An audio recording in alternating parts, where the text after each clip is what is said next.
বানাবো আলু বেগুন টমেটো দিয়ে বেসনের বড়া করে ঝাল। তার জন্য এই বেসনটাকে আমি ভালো করে নুন দিয়ে আর একটু কালো জিরে দিয়ে আর কাঁচা লঙ্কা ছিঁড়ে দিয়েছি, কয়েকটা কুচি কুচি কুচি কুচি করে কেটে কাঁচা লঙ্কাগুলো দিয়ে দিয়েছি এর মধ্যে। ব্যাস, এবার এটাকে ভালো করে খুব ভালো করে ফেটাতে হবে যাতে না বড়াগুলো বেশ নরম নরম হয়। হ্যাঁ, এটা হয়েছে। আর এই যে আলু কেটেছি আর বেগুন, এরকম আলু বেগুন একই রকম কেটে কেটে নিয়েছি, কাঁচা লঙ্কা আছে, টমেটো আছে, এটা নুন হলুদ মাখিয়ে রেখেছি বেগুনটাতে, আর আলুটা একটু ভাপিয়ে রেখে দিয়েছি। আর মশলার মধ্যে নিয়েছি, এর মধ্যে আছে সর্ষে, সাদা সর্ষে, কালো সর্ষে, একটুখানি গোটা জিরে, 2-4টে পোস্ত আর নুন দিয়ে ভিজিয়ে এটা রেখে দিয়েছিলাম। এবার এটাকে ভালো করে আমি বেটে নিই। তার আগে করি কি, কড়াই বসাই, কড়াই বসিয়ে আমি আগে বেসনের বড়াগুলো ভেজে তুলে নিই। রান্নাটা আমি সর্ষের তেলেই করব, যে কোনো ঝাল ঝুল করতে গেলে না সর্ষের তেলটাই ভালো হয়। তো একটু বেশি করে তেল দিচ্ছি, বড়াগুলো ভাজবো, আলু বেগুন সব ভাজবো।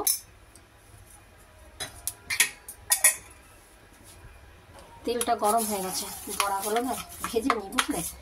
তো বড়াগুলো এরকম করব, বেশি বড় বড় করব না আর বেশি ছোট ছোট করব না।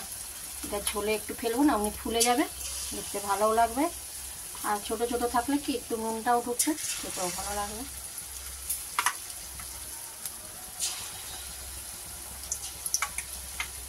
আর এইটা সর্ষের তেলেই বেশি ভালো হয় তরকারিটা। চলো বড়াগুলো ভাজা হোক। দেখো বড়াগুলো কি সুন্দর ফুলছে, কিচ্ছু এতে খাবার সোডাও দিইনি। চলো বাকি বড়াগুলো ভেজে নিই। সব বড়াও ভাজা হয়ে গেলো, আমার মশলা বাটা হয়ে গেল। বাকি এই বড়াগুলো সব তুলে নিই। বড়াগুলো বেশি কড়া করবো না, বেশি কড়া হলে না শক্ত শক্ত লাগবে, এরকমই হালকা হালকা একটু থাকবে এরকম, মশলাটাও ঠুকতে খেতে ভালো লাগবে। এবার এই তেলেই বেগুনগুলোকে আগে ভেজে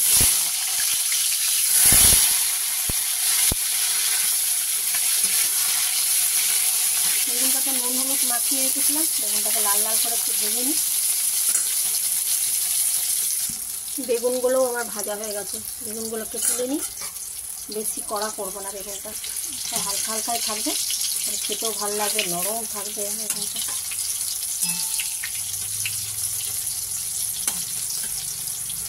আলুগুলোকেও হালকা করে ভেজে নেব।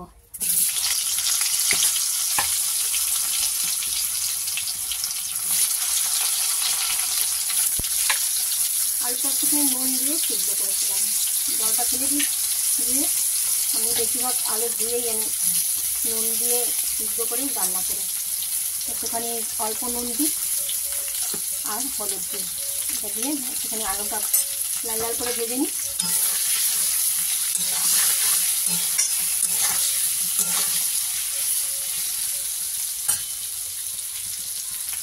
আলুটাও ভাজা হয়ে গেছে, আলুটাকেও তুলে রাখি।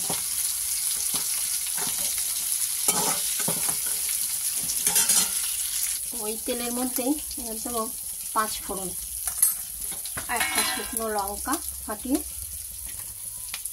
ফোড়নটা আসুক ভালো করে গন্ধ বেরিয়ে যায়, তারপরে ওর মধ্যে দিয়ে দেবো এই কাঁচা লঙ্কা আর এই বেটে রাখা মশলাটা।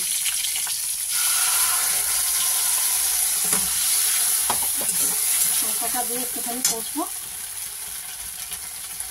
তারপরে দেবো এই টমেটোগুলো। এমনি বাটিনি, বাটলে ভালো লাগবে না, এরকমই ছোটো ছোটো করে কেটে দিতে হবে। এটা দিয়েই ভালো করে একটুখানি কষে নিতে হবে।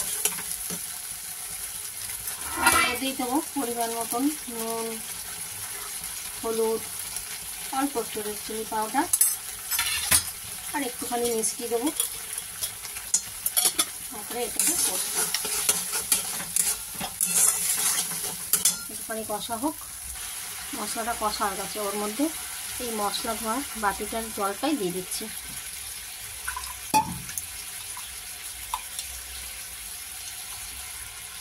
ব্যাস, এরকম ফুটুক, তারপর সব দেবো, বেগুন, আলু, বেসনের বড়িগুলো সব একবারে দিয়ে দেবো, কারণ কি সব তো ভাজাই আছে আর সেদ্ধই আছে, আলুটা সিদ্ধই হয়ে আছে।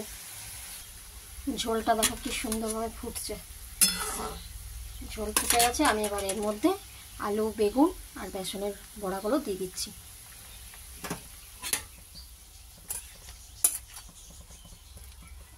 আস্তে আস্তে দিয়ে দেবো।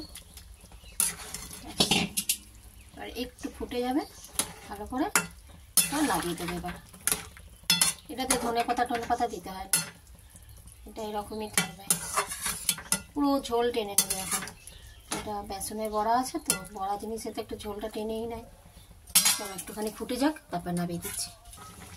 হয়ে গেছে আমার তরকারি। উপর থেকে একটু কাঁচা তেল দিয়ে দিচ্ছি, নামিয়ে নেব। এই যে হয়ে গেল আমার আলু বেগুন টমেটো দিয়ে বেসনের বড়া করে ঝাল। তোমাদের যদি ভালো লাগে আমার রেসিপিটা, তোমরাও এরকমভাবে বানিয়ে খেতে পারো। আর আমাকে একটুখানি লাইক কমেন্ট শেয়ার করে দিও, ঠিক আছে? কেমন হয়েছে বলো তো তারপরে।